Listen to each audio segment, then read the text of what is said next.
Hello students, this is the class 5th mathematics NCERT book Fishermen in their boats. That is the second part of this lesson. How many of you have seen the sea? आप में से कितने लोगों ने समुद्र देखा है? Where did you see it? आपने कहाँ देखा है? Did you see it in a movie or for real? क्या आपने इसको मूवी में देखा है या रियल में देखा है? How deep do you think the sea could be? Find out. सी समुद्र कितना गहरा होता है ये पता लगाएं. Do you know how to swim? क्या आप जानते हैं कि तैरते कैसे हैं या आपको तैरना आता है? Would you be scared of the high sea waves? क्या आपने कभी हाई सी वेव्स को जो धाराएं चलती है समुद्र में उनको देखा है? Close your eyes and imagine the sea with waves rising high. अपनी आंखें बंद कीजिए और समुद्र में उठती हुई लहरों, ऊंची लहरों के बारे में सोचिए, उनका विजुअलाइजेशन कीजिए, उनका पिक्चर देखिए. How high do you think the waves can go? और आप ये भी सोचिए कि वो वेव्स कितनी ऊपर तक, कितनी ऊंचाई तक जा सकती है. 1 feet, 2 hands, 3 hands, 5 feet, 6 feet, 10 meter, 1 meter, in this way. Imagine that there are fishermen in their boats going up and down with the waves. और ये भी सोचिए कि उसमें जो मछुआरा है, जो फिशरमैन है, वो अपनी बोट में उस जो लहरें चल रही हैं उनके साथ ऊपर हो रहा है और नीचे हो रहा है. They start their trip when it is still dark. वो अपनी ट्रिप जो है वो जब सूर्य नहीं निकलता है, सूर्योदय के पहले वो अपनी ट्रिप शुरू कर देते हैं समुद्र के अंदर मछलियाँ पकड़ने के लिए, मछलियाँ ढूंढने के लिए, फिशरिंग के लिए. Some go on a simple boat made from logs of the wood tied together. कुछ जो है सिंपल बोट जो लकड़ी के लट्ठों को टाइट बांध कर बनाई जाती है उस पर जाते हैं. देखिए इस पिक्चर में लॉक बोट दिखाई गई है. And if the sea is rough with very high tides and a strong wind, then this fishermen have a very difficult time. और जब ऐसी बोट में जाते हैं और जब हाई टाइड होता है, स्ट्रॉन्ग विंड चलती है, तब ये फिशरमैन जो है वो बड़ी डिफ़िकल्ट में होते हैं. उस टाइम उनका समय वक्त बड़ा ख़राब होता है. This log boats do not go very far. ये लॉग बोट्स बहुत दूर तक नहीं जा सकती है. If the wind is helpful they travel about 4 kilometre इन 1 आवर. अगर विंड इनके फेवर में होती है तो ये 4 किलोमीटर पर आवर जा सकती है. How long will they take to go a distance of 10 kilometre. अब आप बताइए कि ये जो लॉग बोट्स है वो 4 किलोमीटर पर आवर चलती है तो ये 10 किलोमीटर जाने में कितना समय लेगी? ठीक है, 10 किलोमीटर जाने में फर्स्ट आवर में 4 किलोमीटर जाएगी, सेकंड आवर में 4 किलोमीटर जाएगी, और बाद के बच्चे कितने, 4 और 4 8 हो गए, और 4 का हाफ कितना हुआ 2 किलोमीटर, 10 किलोमीटर, तो 2.5 आवर्स लेगी ये. ऐसे आप गैस कर सकते. Guess you how far you can go in 1 hour if you walk fast. अब आप अगर तेज़ चलते हैं तो तेज़ चल के आप कितनी दूरी तक जा सकते हैं, या तो करके देख लीजिए एक्सपेरिमेंट, है ना. और कितनी 1 घंटे में 1 आवर्स में आप कितना किलोमीटर चल लेते हैं. Fisherman can feel the wind and look at the sun to find out which way to go. Fisherman जो है वो हवा को फील करते हैं, विंड को फील करते हैं, और सन को देखते हुए अपनी डायरेक्शन का पता लगाते हैं कि वो कौन सी डायरेक्शन में जा रहे हैं और कौन से रास्ते जा रहे हैं. Many of us would get lost and will not be able to find our way on the sea where you only see water and nothing else. दूसरी बात यह कि बहुत सारे लोग हम अगर ऐसे समुद्र के बीचों बीच में जहाँ पर पानी पानी है, चारों तरफ पानी है, कोई दूसरा सिंबल नज़र नहीं आ रहा, कोई लैंडमार्क नज़र नहीं आ रहा, लैंड नज़र नहीं आ रही है, तब ऐसी स्थिति में हम अपना रास्ता खो देते हैं. सिर्फ हमको वाटर ही वाटर दिखता है, इसके अलावा कुछ नहीं दिखता है. Find out, look at the sun and find out the directions from where it rises. आप सन के सामने खड़े हो जाइए और ये पता लगाइए कि सन कौन सी डायरेक्शन से राइज होता है. फ्रॉम वेयर यू आर, आप कहाँ से, what interesting thing do you see to your east, तो अपने ईस्ट में आप कौन सी चीज़ें देख रहे हैं। Name two things that are lying to your west, दो चीज़ों का नाम लीजिए जो आपके वेस्ट में है। ठीक है, there are the 4 directions, the east, the west, east के अपोजिट वेस्ट है, the north, the south, north के अपोजिट साउथ है। Water catch, out of the sea fisherman look for a place where they hope to find a good catch of the fish. They have spread their nets. They will have to wait for many hours for the fish to come into their nets.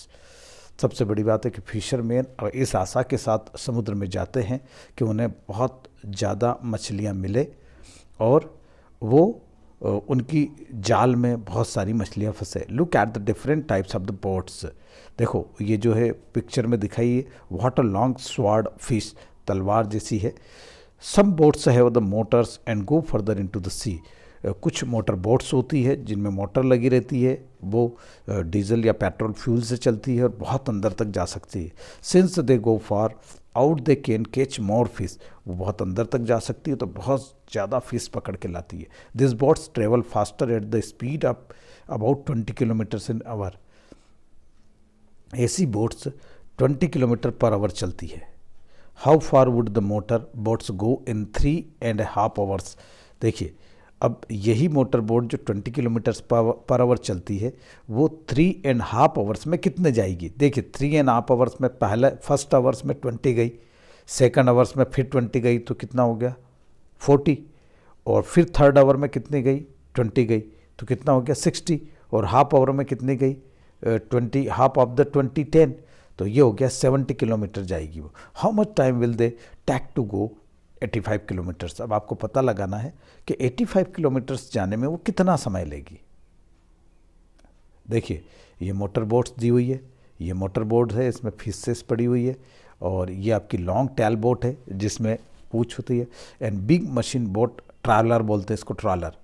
But the fishermen are now very worried. There are some very big machine boats, trawlers in the business.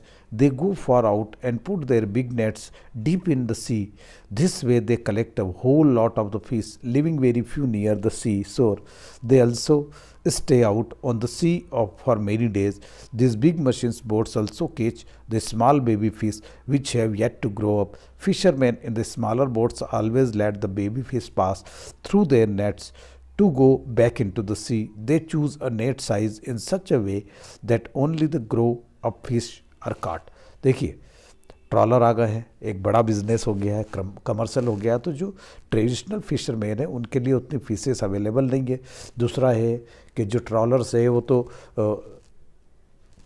Baby fishes को भी catch करके ले आते हैं ताकि वो उसको यहाँ लाके पोंड में उनको बड़ा करे और बड़ा करके सेल आउट करे। जबकि जो ट्रेडिशनल फिशरमैन है वो कभी भी छोटी बेबी फिशेस को नहीं पकड़ के लाते, ये उनकी परंपरा है। उनके लिए वो नेट भी बड़ा लगता है, उसको बड़े रखते हैं वो ताकि उसमें से फिश निकल जाए। For hundreds of years, fishermen have cared for the sea and its fishes and fished only a little to eat and sell. Fisherman बहुत ध्यान रखते हैं समुद्र का और वो अपने आवश्यकता अनुसार उतनी ही फिश पकड़ते हैं जितना उनको खाने और बेचने के लिए चाहिए होती है। This says that if trawlers catch thousands of the kilogram of fish every day there will be no fish left in the sea. अगर ट्रॉलर्स जो बड़े हैं कमर्शियल लोग जो हैं वो अगर इतनी फिशेस पकड़ेंगे तो अगले कुछ सालों में समुद्र में फिशेस नहीं रहेगी। Write news report about the dangers faced by the fishes in our rivers and seas. आपको एक न्यूज़ रिपोर्ट लिखना है जिसमें जो रिवर्स नदियों में और समुद्रों में जो फिश है उनको क्या संकट है उस बारे में। Which boat gets how much in one trip, the log boat brings about 20 kg of fish but other types of boats bring a bigger catch as given in the table.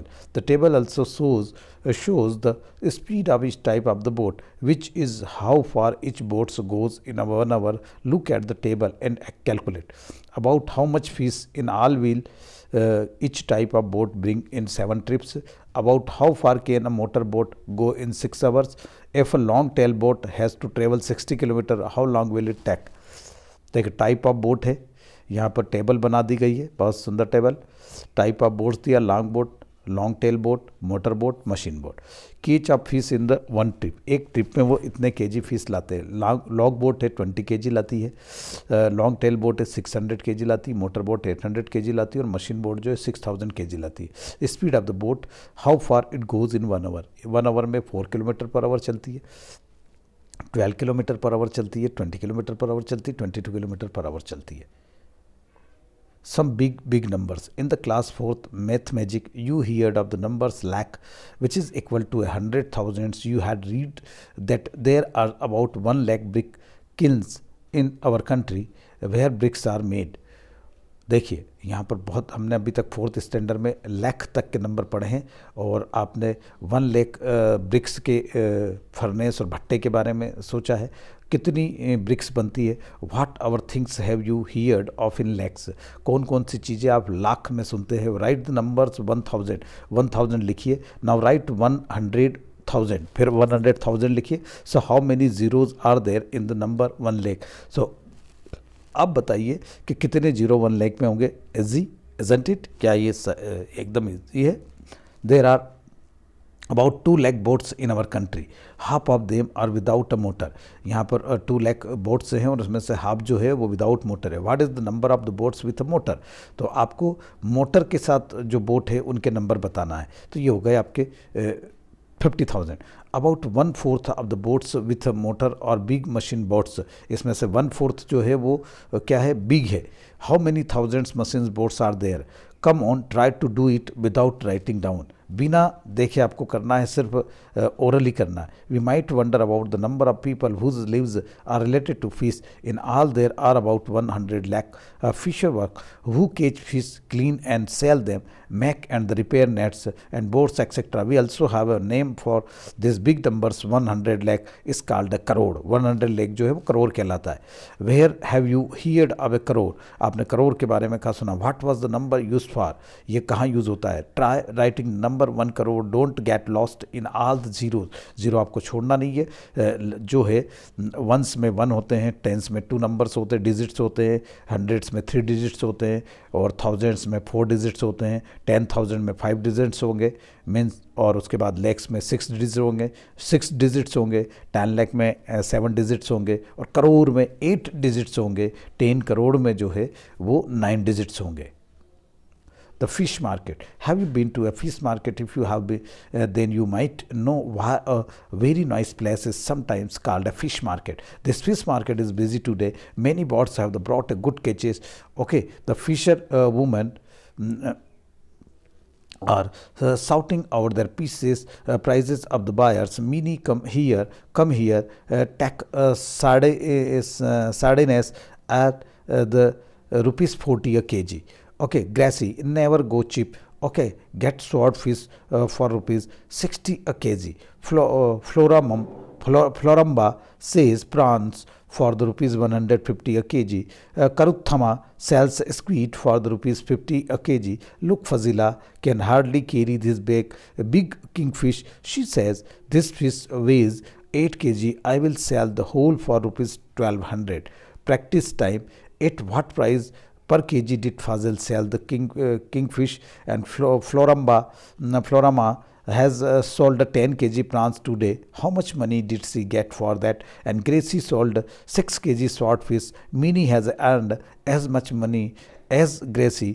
How many kg of the sardines did Minnie sell? Bashir has rupees 100. He spends 1/4 of the money on squid and another 3/4 on the prawns. How many kilograms of the squid did they buy? How many kilograms of the prawns did they buy? Try saying this fast. Here is the tongue twister. Repeat it fast. She sells on the seashore. She is sure that the cells that she sells will be there no more. Here is the tongue twister. Repeat it fast. She sells on the seashore. She is sure that the cells that she sells will be there no more. Women Minkar Bank. Okay, that is, we will go further in the next lesson about the women's Minkar Bank. Okay, thank you very much.